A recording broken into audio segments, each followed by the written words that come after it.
So hey guys, paano nga ba maalis yung annoying sounds or imik ng imik dito sa ating mobile phone at mayroong ganyang green na nalabas once na magpindot kayo ng application or mapunta kayo sa homepage.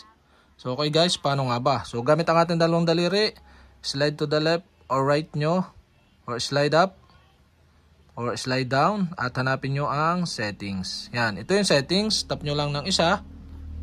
At pag nag-green na yung settings, nagkaroon na ng green, paikot, tap nyo ulit ng dalawa para magbukas.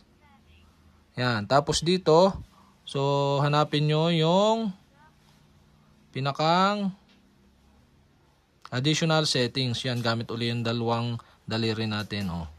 Yan, punta kayo dito sa additional settings. Tap nyo ng isa, tapos tap nyo ulit ng dalawa para magbukas. Yan. Tapos dito naman, hanapin nyo yung accessibility sa additional setting. Tap nyo ng isa.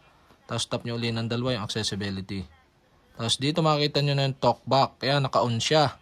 So paano nga ba siya i-off? Tap nyo yung isa. Yung talkback. Tapos tap nyo ulit ng dalawa para magbukas. Yan. Makita nyo dito yung switch button. So paano nga ba i-turn off? Tap nyo ulit ng isa yung pinakang turn off button. At tap nyo ulit ng dalawa. At may magpa-pop up. Yan, dito may makita na kayong turn off talkback. So makita nyo yung stop dito. Tap nyo yung stop ng isa. Tapos tap nyo ulit ng dalawa para mag-turn off.